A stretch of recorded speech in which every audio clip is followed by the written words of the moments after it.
చూస్తే అదే సమయంలో బ్రెజిల్ ప్రెసిడెంట్ తో ఆయన అవుతానే విజయసాయి రెడ్డి ఒక ట్వీట్. వీళ్ళు ఎక్కడికి వచ్చారో నాకైతే అర్థం కావడం లేదు. ఇప్పుడు కంటైన్మెంట్ ఎక్కడి నుంచి స్టార్ట్ అయ్యింది? బ్రెజిల్ నుంచి స్టార్ట్ అయ్యింది. బ్రెజిల్ నుంచి స్టార్ట్ అయ్యింది. వైఎస్ఆర్ కాంగ్రెస్ నాయకుడు ఈ స్టేట్మెంట్ చూడండి, క్లియర్ గా congratulations to Luis Inacio Lula da Silva on being elected as the new president of Brazil, hoping that the new government will strengthen democracy in the country and put an end to years of decisive administration. Brazil president తో connection ఉంది. గొప్ప నాయకుడు కదా ఆయన, ప్రధానమంత్రి స్థాయి వ్యక్తి ఇతను కాదు, ఇంటర్నేషనల్ మాఫియా. అదే వీళ్ళు చేసే పని. ఆయన స్టేట్మెంట్ ఇస్తాడు, నాకు పురంధేశ్వరి రిలేటివ్ అంట, నాకు సంబంధాలంట. అంటే అడ్డంగా మీరు ఎందుకు అర్థం చేసుకోవాలంటున్నారంటే 5 సంవత్సరాలు ఈ రాష్ట్రంలో డ్రగ్స్ మాఫియాని పెంచి పోషించి కడాన రాష్ట్రాన్ని నాశనం చేసి ఈరోజు ఇంటర్నేషనల్ మాఫియాతో సంబంధాలు ఎస్టాబ్లిష్ చేసే పరిస్థితికి వచ్చారంటే వీళ్ళు ఏమన్నా నాకైతే అర్థం కావడం లేదు. మీ నాయకులు చేస్తారు, మీ నాయకుల దగ్గర చేపిస్తారు, చేయించి నేరం మన మీద మోపే ప్రయత్నం. ఇది మీరు గుర్తుపెట్టుకోవాల్సిన అవసరం ఉంది. అందుకే నేను చాలా స్పష్టంగా చెప్తున్నా, ఈరోజు ఇక్కడ జరిగే విషయాలు మీరు చూస్తే ఈ రాష్ట్రంలో వచ్చే డబ్బులంతా ఇంటర్నేషనల్కి వెళ్ళిపోతున్నాయి, విదేశాలకు వెళ్ళిపోతున్నాయి హవాలా రూట్లో. ఇవి కానీ ఈ రోజా రేపా ఎల్లుండా మనకు తెలియదు. నిన్న మీరు చూస్తే అక్వా ఏదైతే కంపెనీ ఇప్పుడు మనం మాట్లాడుతున్నామో ఆ వ్యక్తి కోనం వీరభద్రరావు, సంధ్య అక్వా ఎక్స్పోర్ట్ పేరుతో వచ్చింది. ఇది అతను వైసీపీ నేత పోన్ చంద్రరావుకి సోదరుడు.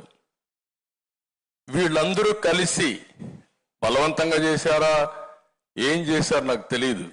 ఈరోజు మార్నింగ్ ఒక న్యూస్ చూస్తా ఉంటే అనిపించింది, ఢిల్లీలో జరిగిన లిక్కర్ స్కామ్ లో కూడా వీళ్ళు ఉన్నారని.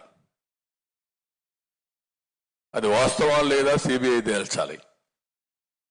అంటే ఏ విధంగా పోతున్నారు. ఇంకొక పక్క మీరు చూస్తే ఎంత బరిదెగిచ్చారనేదానికి ఒక ఎగ్జాంపుల్ మొన్నే చాలా బాధ కలిగింది.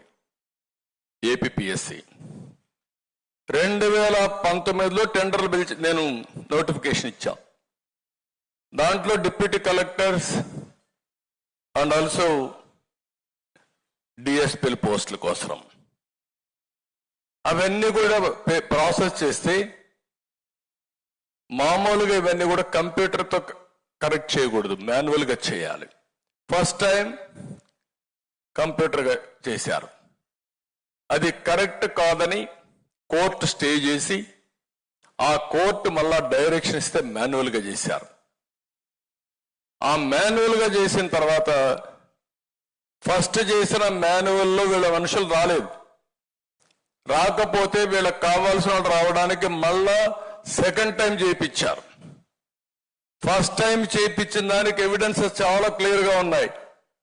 కర్నూలు నుంచి సెక్యూరిటీ తీసుకొచ్చారు, ఇక్కడుంటే కరెక్ట్ చేసేటప్పుడు భోజనాలు డబ్బులు ఇచ్చారు, ఎప్పటికప్పుడు సమీక్షలు చేశారు. ఇవన్నీ పెట్టడానికి ఒక కంప్యూటర్ కంపెనీకి ఎవాల్యుయేషన్ చేయడానికి, రికార్డ్ ఎస్టాబ్లిష్ చేయడానికి వాళ్ళకు కూడా డబ్బులు ఇచ్చారు, అన్నీ చేశారు. ఇంత డాక్యుమెంటరీ ఎవిడెన్స్ ఉంటే ఆ డాక్యుమెంటరీ ఎవిడెన్స్ అంతా అవాయిడ్ చేసి మూడోసారి మళ్ళా చేపించాడు, మనుషులకి ఇచ్చి పోస్టింగ్స్ ఇచ్చేశారు. కోర్టులో 2 సార్లు రాంగ్ అఫిడవిట్ ఇచ్చారు. అంటే మీరు ఒకటి గుర్తుపెట్టుకోవాలి, అల్టిమేట్ గా ఏ వ్యక్తి అయినా సరే ఫైనల్ జడ్జిమెంట్ వచ్చేది కోర్టు ద్వారా వస్తుంది.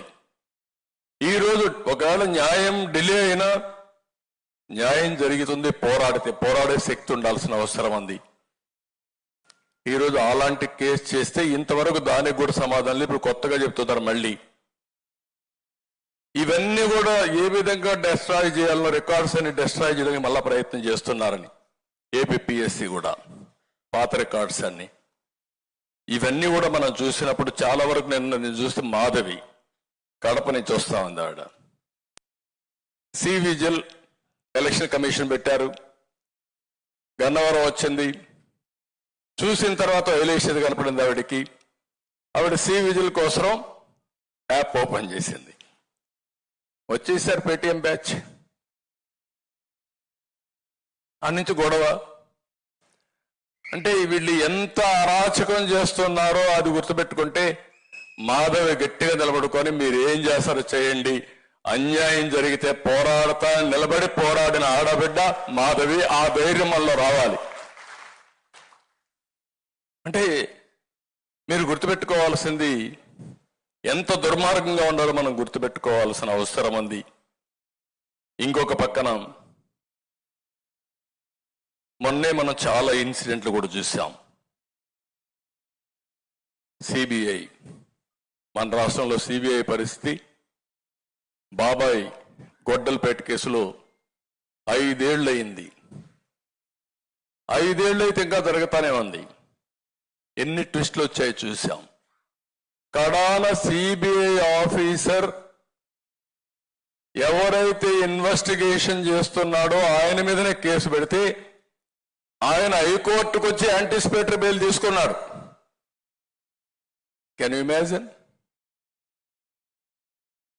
తర్వాత సిబిఐ అరెస్ట్ చేయడానికి వస్తే అవినాష్ రెడ్డిని కర్నూలులో లా అండ్ ఆర్డర్ ప్రాబ్లం వచ్చేస్తుంది కాబట్టి మీరు అరెస్ట్ చేయడానికి వీలు లేదు అని law and order problem create చేస్తే సిబిఐ తిరిగి వెళ్ళిపోయారు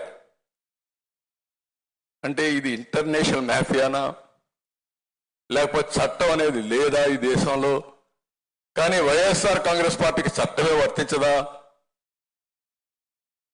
ఎక్కడన్నా ఇలాంటి దేశ చరిత్రలో నాకు తెలిసినంత 45 ఏళ్ళు నేను ఎప్పుడు చూడలే ఇవన్నీ అని బరిదెగించే పరిస్థితికి వచ్చారు ఈ విషయం మీరు గుర్తుపెట్టుకోవాల్సిన అవసరం ఉంది డ్రగ్స్ గంజాయి లిక్కరు నాసిరకం లిక్కరు వేల కోట్ల దోపిడీ ఇంకో పక్కన శాండ్ ఇంకో పక్కన చూస్తే మైన్స్ మొత్తం లూటీ ప్రాపర్టీస్ అన్ని కూడా సెటిల్మెంట్లు 30-40 సంవత్సరాలుగా సంపాదించిన ఆస్తి మెడ మీద కత్తి పెట్టి ఇది రాసిస్తావా లేదా అంటే ప్రాణభయంతో రాసిచ్చేసి బయట కూడా చెప్పలేని పరిస్థితి చంపేస్తారని ఒకప్పుడు